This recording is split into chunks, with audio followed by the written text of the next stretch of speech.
they will tar our barrels for us. So they're gonna come in at a level 3 tar for anything Lux Row. And then for what you guys just tried, it's way too high of a proof to put inside of a barrel. So we are gonna cut that down, and you literally have to cut it down with water, but it is purified water. So you take out any impurities, add it to what you guys just tried. We enter the barrel at 124.9, so just right below that minimum. That's what they're gonna do right here at these fill stations. These guys are pushing through sometimes about 270 barrels a day, so we need to keep that going. These will fill them up in 1 minute and 40 seconds. It is cookie through down, it's American white oak, we check all those boxes, we just have to get it full, seal it off, and then these guys are gonna roll it onto a trailer so that way they can get it into the actual lake house, let them begin aging. But we'll watch a couple of these fill up, and then I'll explain a little more to you guys later on. Hey, yeah, sorry, I was trying to... Oh, no, it's all good. Have you guys been to a cooperage before, seen the barrels be made? I definitely recommend the tour if you're into that kind of thing. They'll show you everything, a little headset. It's pretty cool. You see them flame and everything.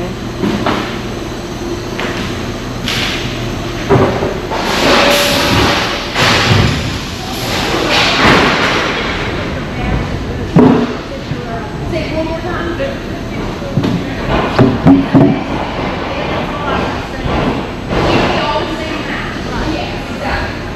So this would be linked, these barrels would be linked to like Rebel single barrels, any Rebel products, they would be blended in the David Nicholson, or we're going to keep any of the ones together. We usually use that one after aging, so they'll go to barrels separately from the lot. And how long do you age them? So our average stage is about 4 years old, so I typically say 4 years old. I mean, we have things that are 13, 14 years as well. It ranges very well. So you can't, there are things that are a little bit younger. It gets good, you may see it down. You had some last night, or who did you have? Rosé, we have actually a rosé single barrel picked up. The rosé is pretty nice. But for that, the Penelope itself, they actually have a very light 80 proof easy drinker. So you can go a little younger. We just typically go about 4 years. Okay. Yeah. All right, so we're done filling. We let them age, and then we're gonna actually bring them back to this room, especially for our blended products.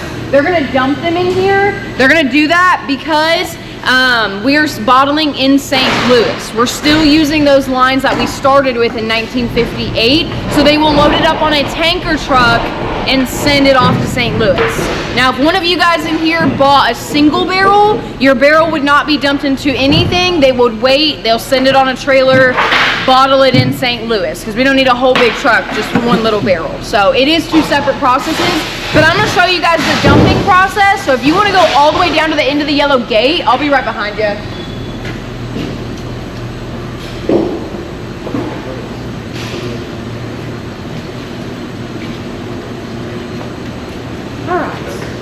So right here is where we'll dump everything. It's called a dump trough. It just acts as a giant filter. So the insides of our barrels look just like that. After years of that liquid, it loosens up the tar molecule. So this is going to separate the tar from the alcohol. We taste it. And then the vacuum tanks will be mixed with bourbon, waiting for the tanker truck to go off to St. Louis. Other than that, the tar, we don't use for anything, but I mean, people love to smoke meat. I mean, you can make things out of it, just different things. The barrel itself is what will get used again, just not for bourbon. We're gonna send them off to wineries. We're gonna send them off to Scotland for Scotch. And we actually started off in a more clear spirit area, so we do still make tequila down in Mexico. Yes. You have to use it only once to be bourbon. But people like to make scotch out of bourbon barrels, and then wineries, they are very big on doing the barrel finishes, and now tequila, they're doing barrel finishes on that too, so we'll send them down to Mexico. Other than that, I mean, we sell them to you guys, and then we make furniture out of them ourselves, so they have a use after. Yeah.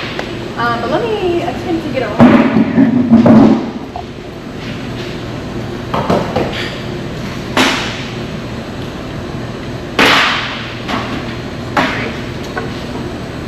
Alright, so this is what they're plugging into the barrel. It's poplar wood bung. It doesn't feel like it, but it is a softer wood. It absorbs the liquid, expands, and helps with sealing.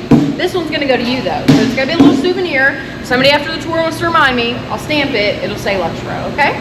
Here you go. There you go. Thank you. You're welcome. You're welcome. You're welcome. Well, let me know if you guys have any questions. Just hold on to those. I'll get a stamp after the tour. We're gonna head out that door. It should be nice and sunny. We're gonna go out to the Rick House.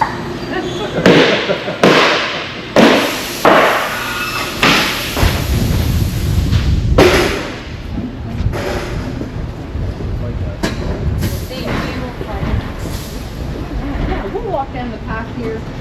Off to the right in a second, you guys can see this. Well, now you can see the staircase. That's where they fill up the tankers. The piping will lead back to the room. But we're gonna walk all the way this way.